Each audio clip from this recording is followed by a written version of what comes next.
Hello बच्चों, स्वागत है यूट्यूब प्लेटफॉर्म के ऊपर। अपना जो पिछले जो दो बातें पेंडिंग थी, दो यूज पेंडिंग थे, वे पूरे करांगे भाई। Checking correctness, checking correctness. अगर किसी भी फॉर्मूला के अंदर हम पुट कर दें वहाँ डायमेंशनल फॉर्मूले और LHS और RHS दोनों साइड इक्वल आ जाएं तो हम उसने नाम देवांगे कि भाई अपना फॉर्मूला सही है।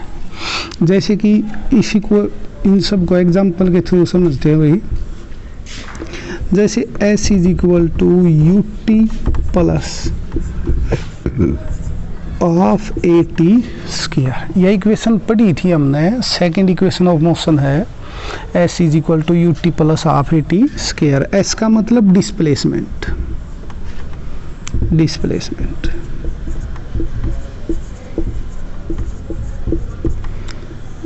V इनिशियल वेलोसिटी,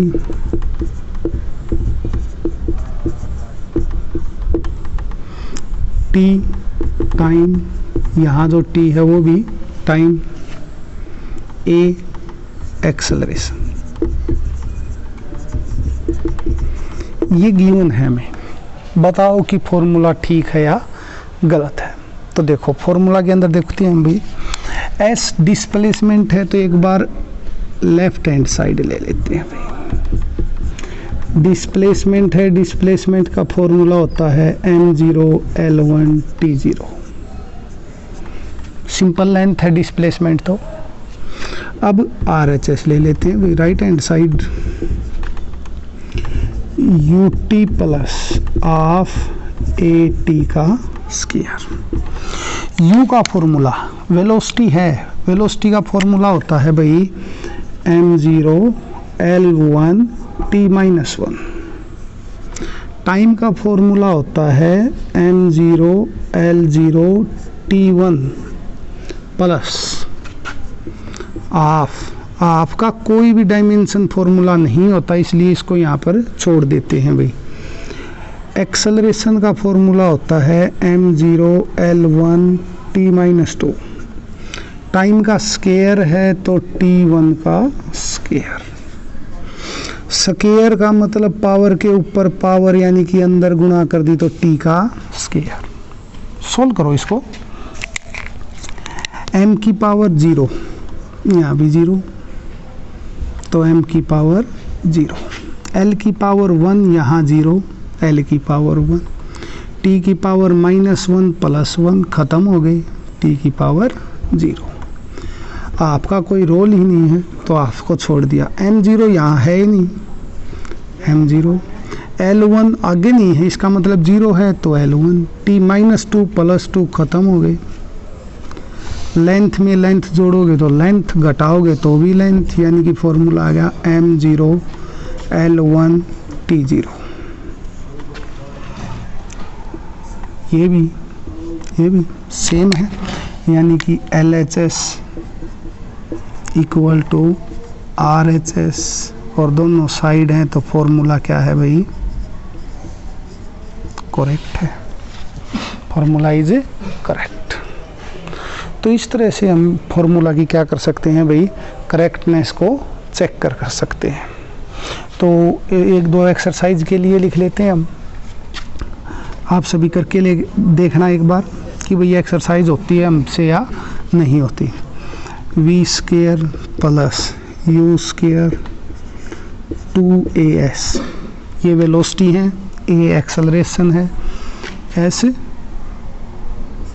डिस्प्लेसमेंट है, T टाइम है, 2 पाई रूट L लेंथ है, छोटा g acceleration due to gravity है।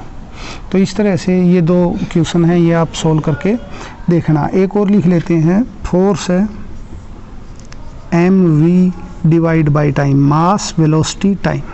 ठीक है, ये 3 एक्सरसाइज के लिए आपको दे रहे हैं भाई, ये तीनों आप करके देखना कि भाई चेकिंग करेक्टनेस आपसे हो पा रही है या नहीं हो पा रही। ठीक है, जो आंसर होंगे सारे के सारे सही होंगे, करेक्ट। ठीक है। चेकिंग करेक्टनेस से आगे चलते हैं कि भाई हमने एक और पढ़ा था कि जो तीसरा यूज था, ठीक है, वो अभी पढ़ते हैं भाई, 1 मिनट। हाँ, तो तीसरा यूज है अपना ड्राइव फॉर्मूला। ड्राइव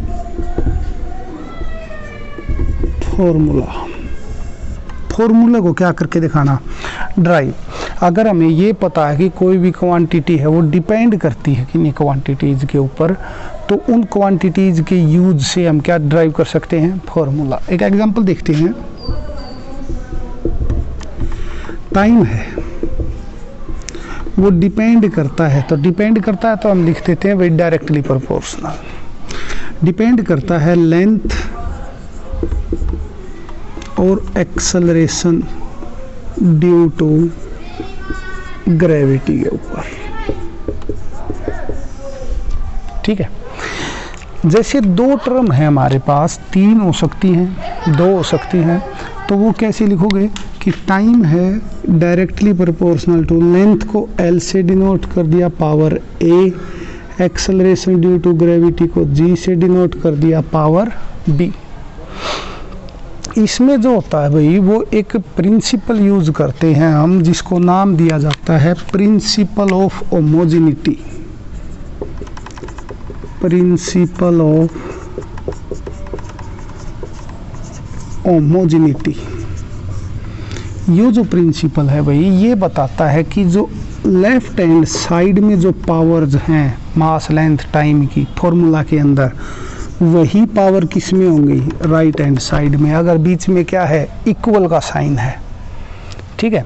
अगर बीच में इक्वल का साइन है तो लेफ्ट हैंड साइड में जो फॉर्मूला होगा मास लेंथ और टाइम की जो पावर्स होंगी, वही पावर्स किस में होंगी, राइट हैंड साइड में होंगी। तो वो इसमें हम यूज करेंगे भाई। जैसे टाइम है, टाइम का डायमेंशन फॉर्मूला हम यूज कर देते हैं m0 L0 T1। Directly proportional हटा के कांस्टेंट लगा देते हैं k।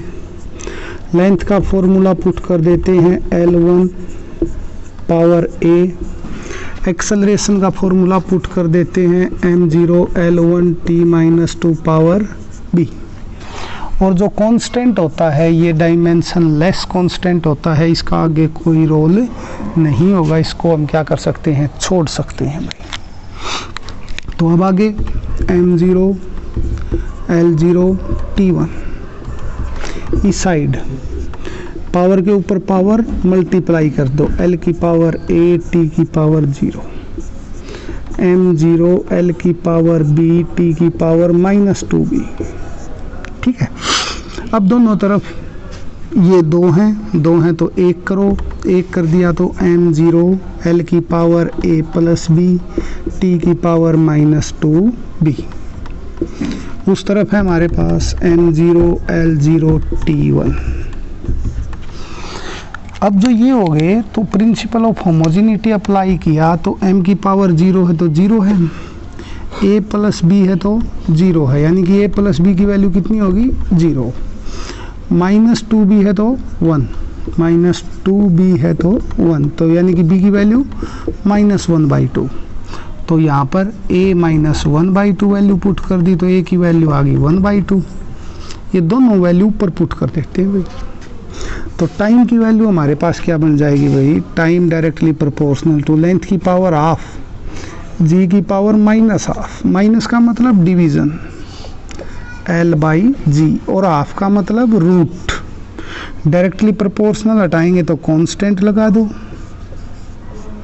ये हमारे पास क्या आ गया भाई, एक फॉर्मूला आ गया, ठीक है। अब ऐसा ही फॉर्मूला आप सब ने 2-4 एक्सरसाइज करके देखनी है, 1-2 जैसी भी हो आप करके देखना कि फोर्स है वो डिपेंड करता है मास, वेलोसिटी, टाइम, 3 चीज़ों पर, ठीक है। जैसे 2 हैं तो A और B, 3 है तो पावर C तक लेके चलना भाई, ठीक है। और एक और देख लेना, डिस्प्लेसमेंट है,